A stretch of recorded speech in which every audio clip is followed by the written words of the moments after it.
Okay. Hi everyone. Thank you for joining us this afternoon. I know it's been a long day of watching presentations. How's everyone feeling? You're doing good? Still high energy? High-ish? Okay, that's good. Yeah, my name's Chashni. I'm a student at Western Washington University. I'm currently a freshman in my first year. And I'm thinking about majoring in psychology and data science.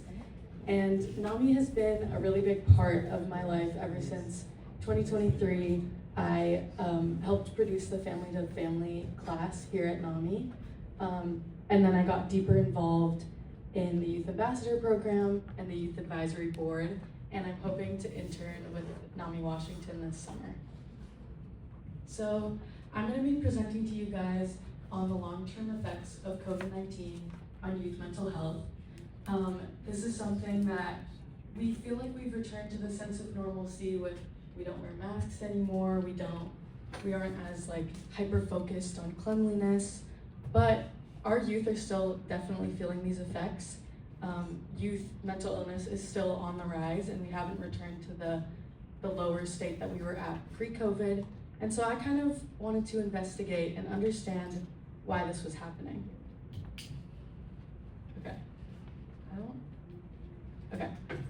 It's not switching up here, but on the other screens I think it is. I kind of wanted to touch on my journey with anxiety. So when the pandemic started, I was 13. I was just exiting 8th grade, and I was entering into high school. So it was already a pretty transitional period in my life. And that was kind of the first time that I recognized anxiety within myself. And at first, I didn't know why I kept feeling this way. I was like, there's something wrong with me. There's no saving me. This is it, life is over. And it overflowed from just worrying about the pandemic to worrying about every little aspect of my life, whether it was academics or my hobbies. And I just started to overthink every single thought. I overthought my thoughts. And so I lost interest in things because I was just constantly overthinking. And it was just not a good time for me. And like many youth, that's where my journey with mental illness started. And after that, now I've grown into myself and I think I've found coping mechanisms, I've found ways to reach out for help. And yeah, I just kind of wanted to introduce that. And now I have this interactive for you all, just to kind of jog your memory and get you thinking about how you felt during COVID. I have this question: what is the first emotion that comes to mind when you think of COVID? So you can scan the QR code and it should take you to like a link where you can enter a word or two in if you would like to. And then if we can switch the screen to the word cloud, that would be great.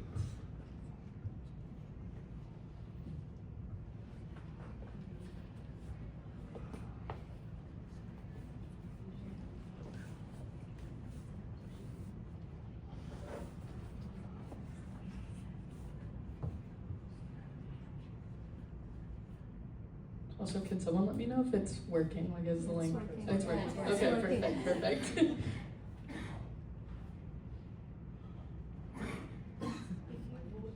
you vote, you can see it. Yeah, if you vote something, you can see it. I see it, okay. yeah, I think if you just enter a word, it should show you the whole thing.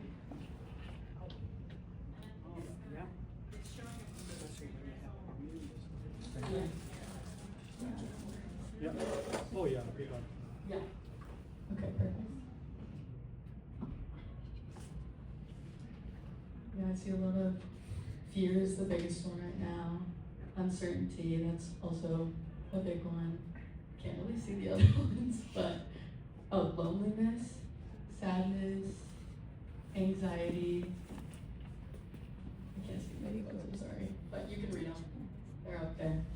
I'm gonna give you guys a few minutes to continue putting words in.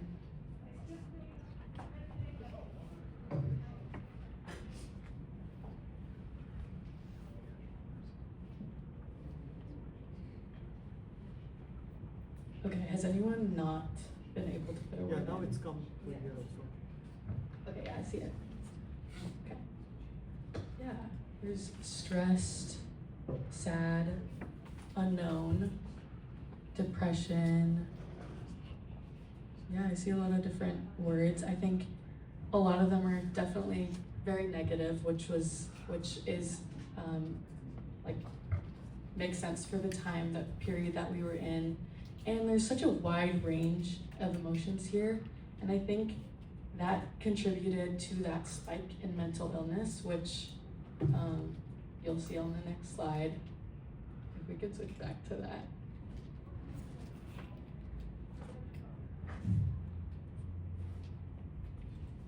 Yeah, so this is a chart that is showing trends from 2016 to 2023 in youth mental illness.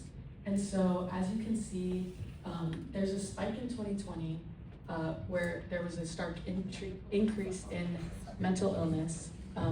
And after that, even after we returned to that period of normalcy where we weren't wearing masks anymore, we were returning to school, and things felt more normal than they did during the pandemic, there is still that increase.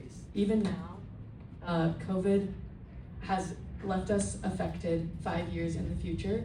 And I was wondering why, because once we returned to a sense or a state of normalcy, I wanted to know whether or not we would ever get back down to that level, or if it would somehow be even lower, because during COVID, we also had that period of time where everyone was focused on mental health.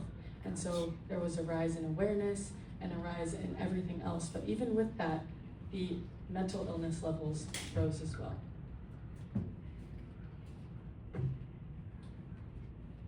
So why are these effects continuing? From my research, I understood that a really big cause was uncertainty. There's still the same uncertainty that a lot of us felt during the pandemic. A lot of our youth are still feeling that uncertainty today. We're feeling uncertainty in climate change, economic instability, political unrest, and in systemic barriers.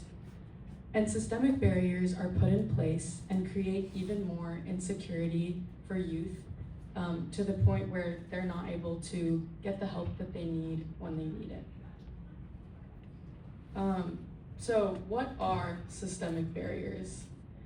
The definition is institutionalized policies and norms that create and maintain inequality and oppression based on race, gender, class, disability, and many more factors. Some of these that directly affect youth are a lack of access to mental health care. In schools, we lack sufficient counselors to address every student's needs, no matter how small. A lot of the stories I've heard, and in my own experience in high school, I was turned away because my situation just wasn't dire enough, and there were students who were experiencing worse things than me, so even when I did reach out for help, it just was not something that I could get because my situation wasn't bad enough. And so while it is important to help those students who are going through things that are unimaginable, it is also so needed for our students and for youth to have access to care when they are brave enough and have enough courage to reach out for it. Next, the negative influence of social media and technology. This one we know is definitely detrimental to mental health.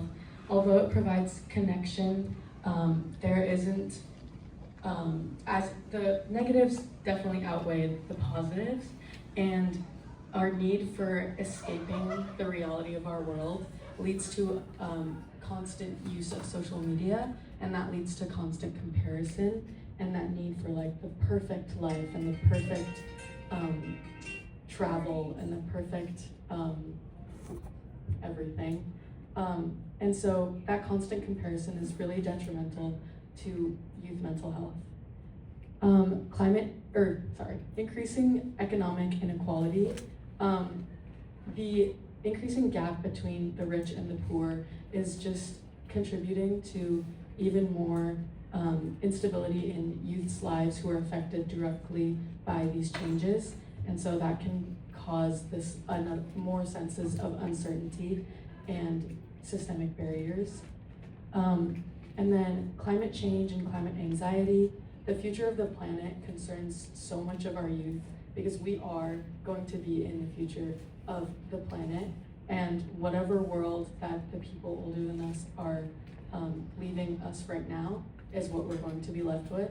And we don't know what that is right now with the political state of the world and with all of the natural habitats that are being destroyed for more housing and more, just to get more money for different things. And so that contributes to feelings of helplessness, which worsens mental illness in turn. And then lastly, policy changes that are directly affecting minorities. A lot of these policy changes are in regards to immigration, education, and racial justice.